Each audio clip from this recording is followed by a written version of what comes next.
Parce que la foi n'est pas un parcours sans embûches, dans Faith, on livre les témoignages de nos combats pour nous rappeler que rien n'est impossible à Dieu. Bonne écoute. Bonjour à tous et bienvenue dans ce nouvel épisode de Faith. Aujourd'hui, je vais d'abord commencer par rendre grâce parce que ça fait très longtemps que je ne vous ai pas retrouvé derrière le micro. J'ai le plaisir de recevoir à mes côtés Francis. Bonjour Francis. Bonjour Marie. Francis, je vais te laisser te présenter brièvement et nous dire de quoi on parle aujourd'hui. Alors, je suis Francis Aliko, je suis chrétien catholique, donc voilà, et juriste de profession. Okay. Je suis également responsable de l'équipe animatrice de Saint-Michel. Oui. Voilà, donc aujourd'hui, je vous parlerai de mon parcours en tant que chrétien. Super. Et ben alors on commence Francis, dis-moi. Comment est-ce que commence toi ta vie de foi? Est-ce que c'est quelque chose qui commence dès petit ou est-ce que tu rencontres le Seigneur un peu plus tard? Alors moi, on va dire, j'ai débuté ma foi chrétienne dès la naissance. Okay. Donc, je suis né dans une famille chrétienne. Donc, mes parents étaient chrétiens. Okay. Alors, j'ai mes frères et sœurs chrétiens. J'ai même un grand frère prêtre catholique. Okay. Voilà. Okay. Donc, j'ai envie de dire que Dieu m'a pris dès le berceau. Voilà. Donc, j'ai pas connu cette vie en dehors de l'église, puis après revenir à l'église. Non. J'ai débuté ma vie chrétienne dès le berceau. Ok. Voilà. Donc, du coup, tu as fait un parcours baptisé enfant, caté, des choses comme ça? Tout à fait. J'ai été baptisé bébé. Mm-hmm. J'ai été baptisé bébé. Ensuite, j'ai suivi la catéchèse. Après, j'ai fait ma première communion. Et puis, la confirmation ensuite. Et puis, voilà. D'accord. Voilà, Okay. mon parcours, voilà, en tant que chrétien. Et faut dire que ma mère, en fait, elle appartenait à un groupe de prière charismatique. Donc, le renouveau charismatique, pour ceux qui connaissent un peu. Donc, elle m'y emmenait tous les dimanches après-midi à la prière. Ok. Et mon père m'a inscrit en tant que servant de messe. Ok, d'accord. Voilà, donc en fait, j'ai été pris, en fait, voilà. Baigné intégralement voilà. dans la foi. Donc, j'ai pas pu échapper. Ouais. J'ai pas échappé à Dieu. Voilà. Donc, c'est comme ça que ma foi s'est mise en place et puis voilà, se poursuit jusqu'à aujourd'hui. Ok. Est-ce que, donc du coup, dans ton parcours en tant qu'enfant, donc c'est tes parents vraiment qui t'imprègnent de ça par rapport à une éducation, etc. J'imagine que, à un moment donné, on arrive à l'adolescence. Est-ce que, alors quelquefois, c'est un peu le point de bascule chez certains enfants et qui sont nés dedans. Est-ce que toi, il y a eu quelque chose un peu de cet ordre-là ou pas du tout? On dit un mix des deux. Voilà, en tant que jeune, tu as envie de découvrir un peu d'autres choses, tu as envie de faire comme certains amis, ainsi de suite. Donc oui, j'ai connu cette période-là où je suis, on va dire, sorti un peu de l'église pour voir un peu le monde, et ainsi de suite. Mais avec un pied quand même dans l'église. Hein, voilà, j'ai pas lâché, je continuais à aller à l'église, je continuais à aller aux messes, je continuais à prier.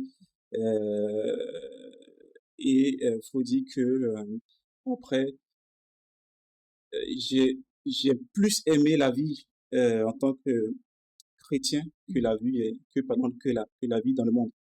Ok. Voilà. Et j'ai envie de dire, grâce à la foi de mes parents, grâce à l'éducation religieuse que mes parents m'ont inculquée, ça m'a beaucoup aidé, ça m'a épargné beaucoup de choses. Voilà. Ça m'a épargné de beaucoup de vices dans lesquels j'aurais pu tomber. Et jusqu'à aujourd'hui, je regrette pas d'avoir embrassé la foi chrétienne. Ok. Qu'est-ce qui te... Tu parles de la vie chrétienne et la vie dans le monde. Qu'est-ce que... Alors, en quoi tu dirais que que tu te sens plus heureux finalement dans cette vie-là que dans la vie dans le monde? Je voyais des amis qui avaient beaucoup de copines, qui sortaient avec beaucoup de copines, ainsi de suite, qui fumaient, qui fréquentait beaucoup les boîtes de nuit, voilà, avec les filles, vraiment de l'alcool et tout ça. Mmh. Donc, franchement, euh, c'est vrai que ça m'a tenté, Ouais. ça m'a tenté, mais après, c'est comme si on, on me retenait. Ah, Voilà. C'est comme si, en fait, on me disait non, on n'y va pas, non, non, non, ne ouais. fais pas ci, non, non, voilà. Fais attention, ça va mal se passer. Euh, et je me souviens bien que une fois, j'ai essayé de de pousser un peu loin l'alcool, ça m'a complètement défoncé. Et plus jamais. Voilà. Et du coup, plus Ouais. jamais voilà, j'ai arrêté, j'ai compris tout de suite que c'est le Saint-Esprit qui me parlait, qui me disait non, voilà, les autres, ils peuvent le faire, mais toi, non. Ouais. Voilà, toi, Toi, je non. t'attends pas ici, quoi. Voilà, c'est pas ton lot, voilà, c'est pas comme ça que tu dois fonctionner. OK. Donc, depuis lors, je comprends il y a des choses dans lesquelles je ne dois pas mettre mes pieds. Voilà, Mmh. ainsi de suite. OK. Et par rapport à ces fréquentations-là, par Mm. exemple, est-ce que, du coup, tu continuais quand même à voir ces personnes-là tout en restant, toi, ancré dans ta foi? Ou est-ce que ta foi, finalement, t'empêchait, entre guillemets, de vraiment pouvoir les fréquenter parce que tu étais pas du tout en accord avec eux? Alors, bon, je les fréquentais, j'allais dire, pas, pas, à ce- euh, pas vraiment. Ouais. J'ai commencé à prendre mes Bah distances oui. parce que bon, les mauvaises compagnies corrompent les bonnes mœurs. Voilà. C'est clair. Donc, Ouais, c'est vrai. j'ai commencé à filtrer mes Ouais. fréquentations. Ouais, ouais. Voilà, j'ai commencé à, à filtrer mes fréquentations dès lors que je constate que marcher avec toi ou me lier d'amitié avec toi va me pousser à faire ci, à faire ça, qui Mmh. n'honore pas Dieu, automatiquement, je mets une barrière et puis voilà, on peut changer, bien sûr, Mmh. bien évidemment, on peut se voir, on peut faire tout, mais il y a certaines choses dans lesquelles on entre. Ouais. D'accord, OK. Et donc, on continue un peu, on part, de la période d'adolescence, jeune adulte et cetera. J'imagine que tu fais des études, que tu termines les études. Est-ce que, par exemple, la foi, ta vie spirituelle, en tout cas ta foi, a, joué un rôle dans, par exemple, ton choix professionnel? Alors, Ou pas? non, Non. pas vraiment, D'accord. pas vraiment, hein, mais bien évidemment, il faut interroger, faut demander à Dieu, voilà, Mmh. là où il t'attend, Ouais, il dit voilà, ça. est-ce qu'il prend de tel ou tel choix, telle orientation professionnelle, bien sûr, donc, et puis après, il faut se fier à ce qu'on aime, Ouais, voilà, ce qu'on aime, donc moi, voilà, je me suis laissé conduire comme ça. OK. Et comment est-ce que tu es chrétien au travail, du coup? Alors, je fais bien mon travail. C'est déjà une bonne chose. Ça vaut pour, tout le monde, hein, pas que les chrétiens, d'accord? Je fais bien mon travail, je suis bienveillant avec mes collègues. Ouais. Voilà, j'essaie d'être le plus possible agréable avec tout le monde. Mmh. Voilà, et puis au travail, hein, j'affirme ma foi. Mmh. Voilà, donc là, nous sommes en période de carême. Au travail, tout le monde sait que voilà, je Ouais. pratique Mmh. le carême. Voilà, donc, donc du coup, quand c'est la pause, on ne m'invite pas à manger. Je regarde mon coin, voilà. Si je dois faire la messe entre midi et deux, je le fais. D'accord. Et voilà, tout le monde sait que Ouais. le carême, Francis, OK. Ta foi est voilà, assumée, tout à pleinement, fait. d'accord, OK. Et du coup, par rapport à tu parlais de tes engagements, à Mm. l'église, toi, donc, à quel moment est-ce que tu décides de servir à l'église de toi-même? Parce que tu nous as dit Mm. qu'enfant, c'était donc ton père qui, te met, enfin, dans le service au niveau des servants d'hôtel et cetera. À quel moment est-ce que de toi-même tu te dis: «Bah, là, j'ai envie de servir le Seigneur» et du coup de répondre éventuellement à un appel de la part de certaines personnes, certains Alors, prêtres? faut dire que en tant que chrétien, on ne peut pas être chrétien et puis ne pas sentir vraiment euh, l'envie de servir Ouais. dans l'église. Je me dis que ça vient, on va dire, bon j'ai envie de dire, on le ressent en fait, c'est pas quelque chose qu'on peut décrire, mais on va à un moment donné le ressentir. Mmh. Et puis, moi, après que ma mère mais on m'a donné le goût des choses de la prière. Il y a également ma sœur qui fait partie également d'une communauté. Elle a, elle a son mari qui est berger dans une communauté. D'accord. Voilà. Donc, Ok. elle également, elle m'a tiré. Ok. Donc, elle également, elle a pris le relais après ma mère. Elle m'a fait intégrer un groupe de prière. Donc, où je priais, où je dirigeais la prière, ainsi de suite. Donc l'envie est venue comme ça. Donc, je me dis, c'est en se connectant aux autres, en se greffant aux autres, en se joignant à un groupe que l'appel à servir va se développer et puis voilà, va se mettre en place. Ok. D'accord. Parce que, enfin, après, je rebondis un peu sur ce que tu dis, mais par exemple, on voit bien bon, sur notre secteur, par exemple, hein, Ouais. que on a du mal parfois à avoir des gens, tu vois, qui viennent prendre la mission. Quelquefois, c'est un peu difficile. On se retrouve à avoir plusieurs casquettes. Enfin, moi, je sais que c'est mon cas parce que on manque finalement de monde, comme on dit. Comme il est écrit, la moisson est abondante, mais les ouvriers sont Tout à peu fait. nombreux, tu vois. Tout à fait. Et donc du coup, c'est intéressant que toi tu viennes dire que, ben, en fait, on ressent cet appel. Moi aussi, c'est un peu comme ça que j'aurais envie de l'interpréter. Et en même temps, je pense qu'il y a des gens qui parfois peut-être ne se sentent pas légitimes ou du coup ne se sentent pas vraiment appelés, même si en tant que chrétien on l'est tous. Voilà. Enfin, en tout cas, c'est quelque chose qui moi m'interroge un peu toujours par rapport à ça. Donc toi, plutôt du coup sur la prière, tourner plutôt vers la prière dans tes premiers appels en tout cas par rapport à la foi, enfin, par rapport à l'Église. Ok. Et donc je sais que tu as été appelée pour être responsable en équipe animatrice. Comment est-ce que tu as vécu cet appel-là? Comment est-ce que tu as pris ta mission? Est-ce que tu peux nous parler déjà de l'équipe animatrice? Parce que je pense que pour les auditeurs, c'est pas forcément très clair. Pour moi, ça l'est vu qu'on a la même responsabilité, mais est-ce que tu peux nous en parler un petit peu plus? Alors, l'équipe animatrice, en fait, c'est l'équipe qui coordonne un peu les activités au sein de l'église, au sein voilà, Des du paroisses. territoire paroissial. Donc, qui organise un peu les choses et puis qui donne les orientations, on va dire, spirituelles et puis également matérielles, on va dire ça comme ça. Donc, j'ai été appelé par le père Juvenal, donc il m'a sollicité. Je m'y attendais pas. Ah ouais, Voilà, je ok. m'y attendais pas du tout. Euh, mais j'ai tout de suite répondu oui, Ok. parce que je me dis que c'est Dieu qui lui a mis ça en Ouais. cœur. Et moi, en tant que chrétien baptisé, je dois servir. Hmm. Voilà, je dois servir au sein de l'Église. Et puis pour moi, c'est un moyen de, de me rendre disponible pour Dieu, de me rendre disponible aussi pour les autres. Hmm. Voilà, donc j'ai tout de suite accepté. Ouais. C'est ça, enfin, je sais que c'est un peu comme ça que je me représentais l'équipe animatrice, l'idée de servir. Voilà, Voilà. c'est se mettre au service des paroissiens d'une certaine manière. Il n'y a pas de notion de on est au-dessus ou quoi que ce soit. C'est vraiment se mettre au service d'eux, réfléchir pour eux à quelque chose par rapport à ce qu'ils nous renvoient et à ce qu'ils nous demandent. Et du coup, toi, à la base, est-ce que tu faisais déjà partie de l'équipe animatrice ou pas du tout? Ou Non, vraiment non, t'es arrivé en responsabilité directe? ouais, direct. Non, non, j'ai jamais intégré une équipe animatrice. D'accord. Et puis, en fait, je savais pas comment ça fonctionnait. Hmm. Donc, Bah je oui. savais pas à quoi m'attendre. Ouais. Mais je me suis laissé guider. Ouais. Voilà, je me suis laissé conduire. Comme, euh, comme Jésus qui appelle les disciples.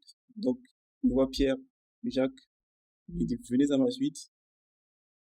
Euh, eux, ils se posent pas de Ouais. questions, ils le suivent. Ouais, Donc, ils n'ont aussitôt, aucune expérience, ils savent pas ce qu'ils vont faire, mmh, voilà comment ça va se passer. Automatiquement, ils font confiance et ils suivent Jésus. Donc, pareil, j'ai fait pareil. J'ai, j'ai obéi et puis voilà, ça se passe bien. Bon, c'est pas facile, mais on essaie de, on est d'accord. on essaie, On est d'accord. on essaie de, voilà, de faire ce qu'on peut et puis Ouais. voilà, OK. la gloire de Dieu. Est-ce que tu as d'autres engagements ou pas du tout, sur, la Oui, paroisse? oui, bien sûr. En dehors du fait que je sois responsable de l'équipe animatique, je suis également les servants de messe. Donc, Ouais, c'est moi qui m'en occupe. OK. Et puis, je suis également sacristain. Ouais, Donc, En plus de ça, je suis responsable d'un groupe de prière. Voilà, mais moi je l'ai dit, hein. Voilà. C'est rare d'avoir une personne qui fait une chose. C'est pas possible. Ok, responsable d'un groupe de prière aussi. Prière, voilà. Donc voici un peu, je suis un peu partout. Ouais. Mais du coup, rattaché quand même à la paroisse Rattaché où à la tu paroisse, es, évidemment. voilà, c'est Tout ok. à fait. Eh ben oui, hein, du coup, ça, ça en fait des choses. Par rapport à ta vie de foi, du coup, enfin, ta vie spirituelle, qu'est-ce qui nourrit ta vie spirituelle? Vraiment, dans ton quotidien ou pas? Est-ce que c'est tes missions? Enfin, qu'est-ce qui constitue vraiment et qu'est-ce qui t'aide à nourrir ta vie spirituelle? Alors, la première chose, c'est la prière. Mmh. Voilà, c'est là que je puise ma force, mon énergie. Donc, c'est la prière. Donc, rester toujours connecté à Dieu Mmh. dans la prière. Voilà. Jésus va dire que sans moi, vous ne pouvez rien faire. Mmh. Et d'ailleurs, Jésus passait beaucoup de temps dans la prière. Ouais. Donc, il avait beaucoup de temps de prière. Même avant de commencer son ministère, il a pris 40 jours de jeûne. Mmh. Voilà, donc il priait.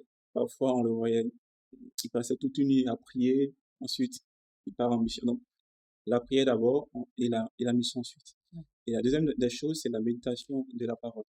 Ouais. Donc, il faut prendre du temps dans la parole, méditer la parole, et puis se ressourcer dans la parole. Mmh. Voilà. Donc, moi, c'est les deux choses qui me maintiennent. Qui toi te Voilà. permettent de De- ouais, de maintenir ta vie spirituelle.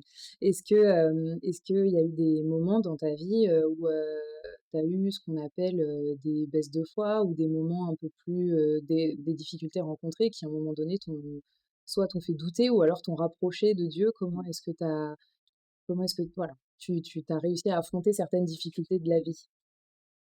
Oui, faut dire que j'étais très très maladif quand j'étais tout jeune. Tout OK. jeune, j'étais très maladif. Je ne pouvais pas passer un mois sans tomber malade. Mmh. OK. Et non, j'étais OK. vraiment en proie à la maladie, quoi. Mince. Donc chaque mois, il fallait m'emmener à l'hôpital pour une intervention.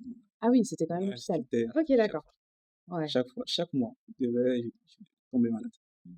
Donc je tombe malade, on me prescrit des médicaments, je me relève, ça va. Le mois qui suit, c'est reparti. Rebelote.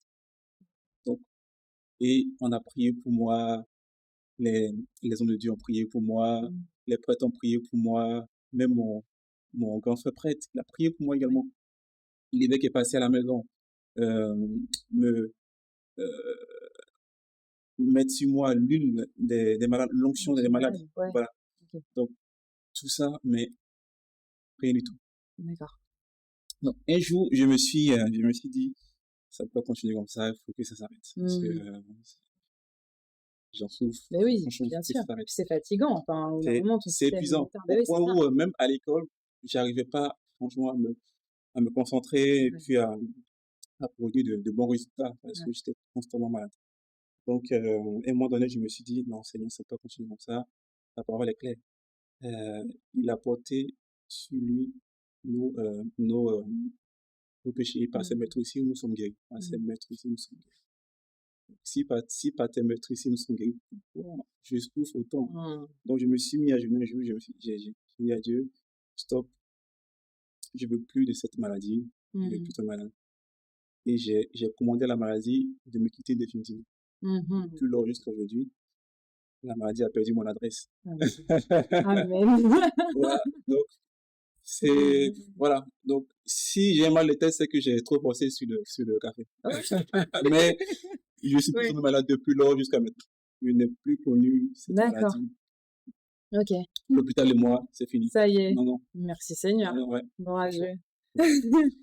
Donc, ça m'a permis, en même temps que ça m'a fait douter, mais en même temps, ça m'a permis de libérer ma foi. Mmh. Voilà, de libérer ma foi. Et puis, voilà, aujourd'hui, je me porte bien et puis, voilà, je continue à croire Mmh. la parole de Dieu. Ouais. Donc du coup, par ça, voilà, ça te conforte que même Ça a dans la boosté ma foi. difficulté, Ouais, voilà, c'est ça. Dans l'adversité, le tout à Seigneur fait. est Le là Seigneur est et là. Et OK. puis, faut libérer sa foi. Voilà, Ouais. faut libérer sa OK.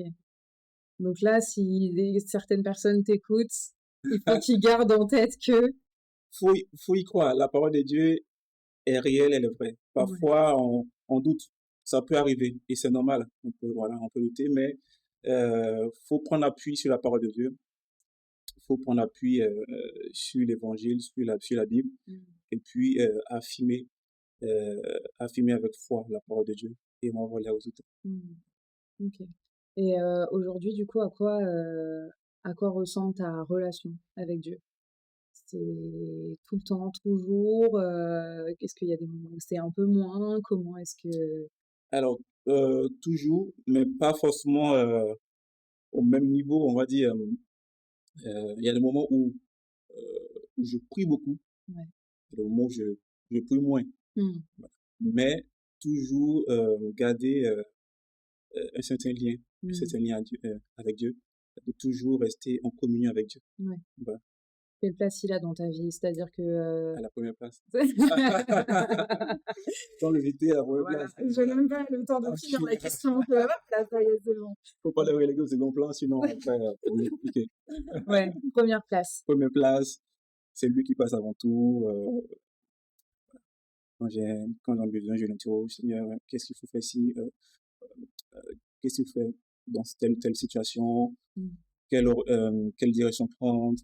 Euh, Qu'est-ce que je dois faire? Je suis dans une impasse. Qu'est-ce que je fais? Oriente-moi, guide-moi, éclaire-moi, je suis perdu. Voilà. Donc, constamment l'interroger, lui parler. Ouais. Et t'as un exemple comme ça qui te vient où un jour vraiment tu t'es retrouvé dans le doute pour quelque chose et c'est lui qui t'a donné la grâce du discernement et où, enfin, je sais pas, quelque chose où t'étais complètement perdu et t'as eu la révélation de l'esprit ou... Alors, bah, je peux citer plusieurs, mais je vais donner un exemple. C'est-à-dire que mon épouse devait, je précise que je suis marié, Oui, père d'une fille. oui. Alors, elle devait voyager Mhm. et, et en fait, son titre ne lui permettait pas, en principe, de partir et de revenir. C'est-à-dire que si elle rentrait, si elle partait là où elle voulait partir, euh, elle ne pourrait plus revenir. Ah, d'accord. Voilà. Ok.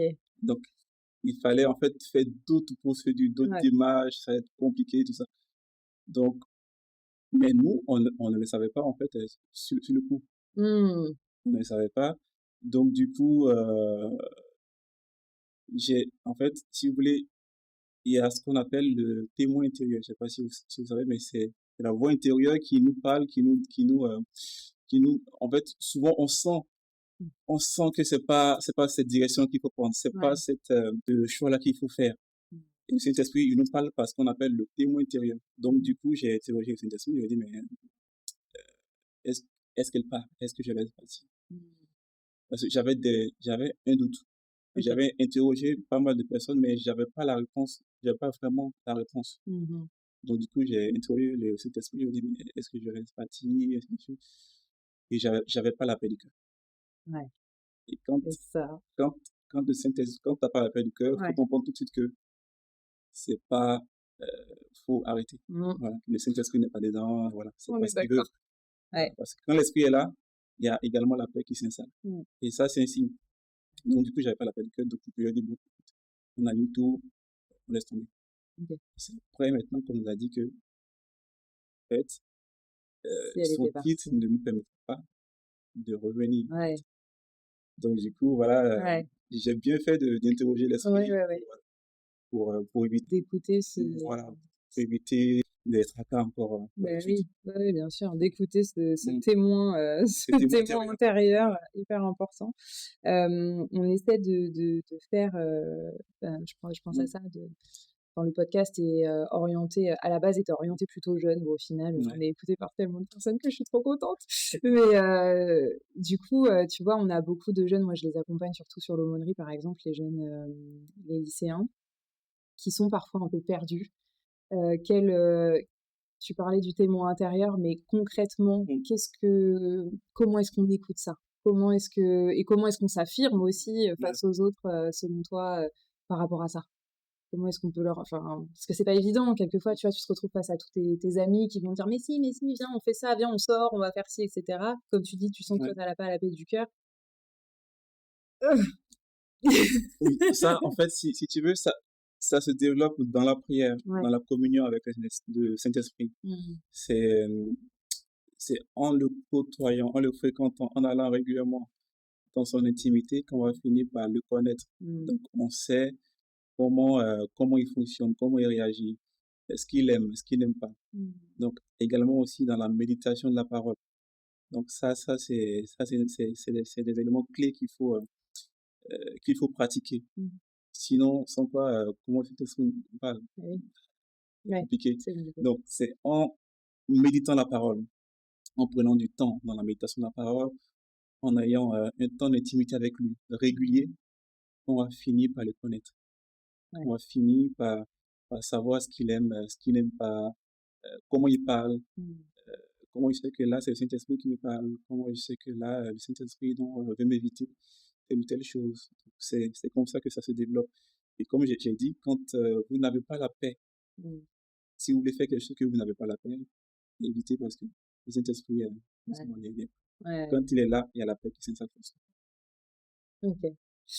OK, super. Est-ce que, il y a tu parlais de la parole de Dieu, est-ce que toi, il y a alors on ne parle pas d'un verset, Ouais. parce que ça sera après, mais est-ce qu'il y a un passage, une parabole, quelque chose qui vraiment te parle plus que d'autres dans la parole de Dieu et qui pourrait presque illustrer ta vie de foi ou en tout cas un moment actuel de ta vie ou un moment de ta vie de foi ou pas du tout? Alors, qui pourrait illustrer, alors je dirais, quand, là, je prends l'exemple de quand Jésus appelle les apôtres. Ouais. Quand il les appelle, moi, j'ai deux choses que je retiens. Déjà, il va dire, venez à ma suite. Il va Mmh. les appeler, venez à ma suite. Et après, quand on lit bien, quand on poursuit l'évangile de Marc jusqu'à son thème, on voit avant de monter donc à l'ascension, avant l'ascension, il va dire, allez par toutes les nations. Donc, quand il commence, il dit, venez, Mmh. et après, il va dire, allez. Donc, venez, allez. Ouais. Donc, en tant que chrétien, il ne faut pas qu'on perde de vue ces deux choses. Mmh. Quand Dieu nous appelle, quand Jésus nous appelle à le suivre, il va nous former, il va nous enseigner. Mmh. Et nous, ensuite, qu'est-ce qu'on fait? Il faut aller aussi après annoncer la bonne nouvelle aux autres comme l'ont fait les apôtres. Mmh. Certains chrétiens se contentent de venir à l'église les dimanches et de retourner chez eux à la maison. Non, ça ne Mmh. s'arrête pas là en tant que chrétien baptisé. En tant que chrétien baptisé, il faut répondre non seulement à l'appel, mais il faut aussi aller Mmh. annoncer l'évangile. Donc voici, moi, ce qui me touche vraiment en tant que chrétien.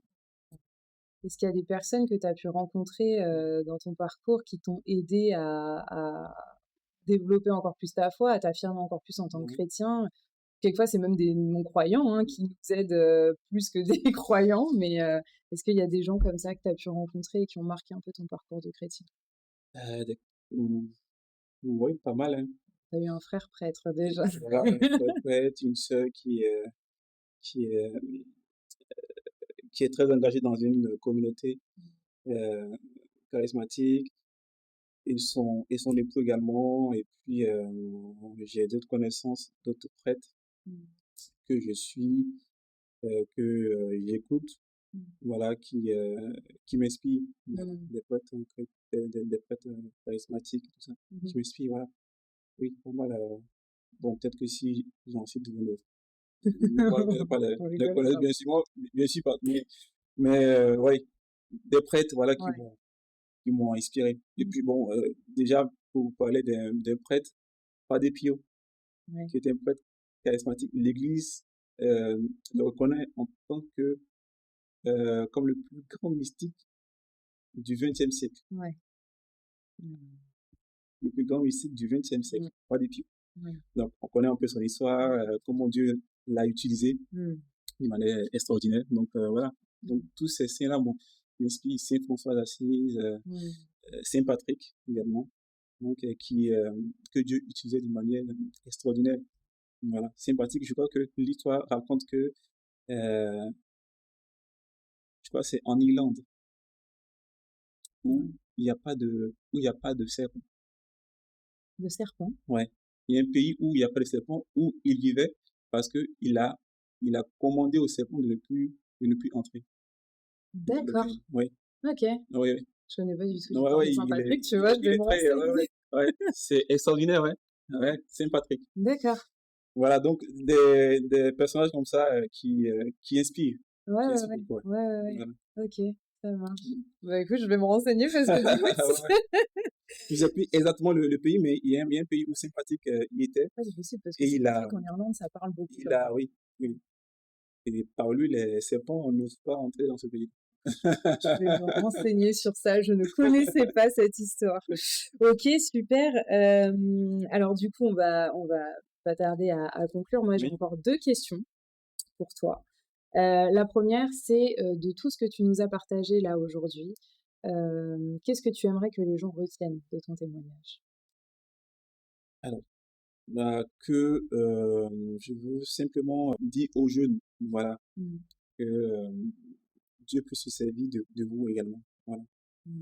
En tant que chrétien, euh, Dieu aime aussi les jeunes. Mmh. Dieu utilise aussi les jeunes. Dieu s'est servi de Marie. Elle était très jeune, je crois qu'elle avait 16 ans. David également, il était très jeune.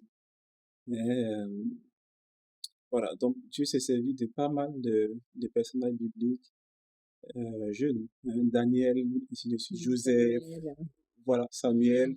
Donc, en tant que jeune, hein, il faut, il faut croire que Dieu peut vous utiliser. Il faut croire que Dieu peut se servir de vous. Il faut pas fuir l'Église. Il faut pas se détourner de l'Église.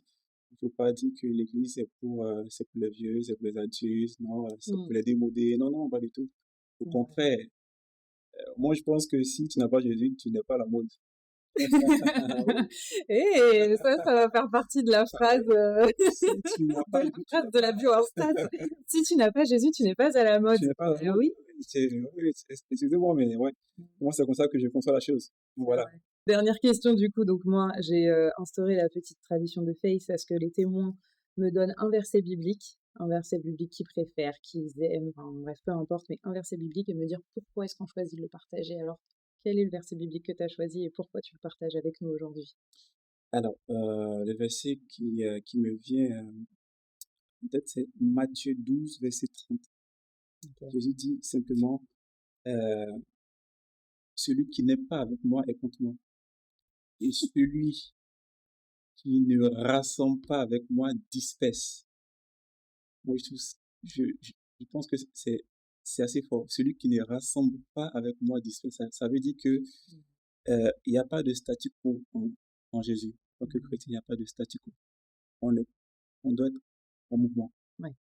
Donc, tu ne peux pas dire, moi, je viens juste à l'église et ça suffit. Non. Jésus dit que tu es en train de disperser. Mmh. Donc, pendant que les autres sont en train de servir, en train de se tuer à la tâche, en train de fuir, transpirer pour gagner des âmes, Mmh. toi, tu es dans ton coin, tu es chez toi, tu ne bouges pas. Jésus dit que tu es en train de disperser. Mmh. Donc, le simple fait de ne rien faire, tu es en train de disperser. Et donc, je comprends par là que il faut bouger avec Jésus. Quand on a l'esprit, on va forcément bouger. On va forcément être en mouvement. On va forcément aller gagner des âmes. Donc, en tant que chrétien, nous sommes des gagneurs d'âmes. Normalement, sur notre pied d'identité, on doit mettre gagneur d'âme, fonction gagneur d'âme. Il faut être à la mode et gagnant. C'est bon, Oui, je on note. doit être gagneur d'âme parce que c'est ce qui réjouit le cœur de Dieu. La Bible dit que le ciel est en joie quand une personne, quand Un une seul âme pécheur se est gagnée. convertit. Voilà, donc c'est ce qui réjouit le cœur de Dieu. Voilà, c'est vrai que Dieu va nous bénir, Dieu va nous restaurer, Dieu va nous guérir. Mais ce qui réjouit vraiment le cœur de Dieu, c'est que les âmes sont sauvées. Donc, en tant que chrétien, on doit se mettre à gagner des âmes, on doit se mettre à évangéliser. Mettre en marche. Ok, ça marche. Eh ben, écoute, merci beaucoup. Merci pour ton témoignage. On Merci à arrive toi. déjà à la fin de cet épisode. Merci à tous de nous avoir écoutés. N'hésitez pas à partager cet épisode. Merci Francis d'avoir livré ton Je t'en histoire, prie. de t'être prêté Ça au fait tout jeu. plaisir. Ah, c'était vraiment trop chouette. Merci pour ton beau témoignage. Merci à Xavier. Xavier au platine qui me suit dans mes délires. Et si vous aussi vous voulez témoigner au micro de Place, n'hésitez pas à me contacter via le compte Instagram. Je mettrai le lien en bio de cet épisode. Je vous tends le micro avec plaisir car n'oubliez pas, chaque voix compte et chaque parcours de foi a sa beauté. Prenez soin de vous et je vous dis à très bientôt.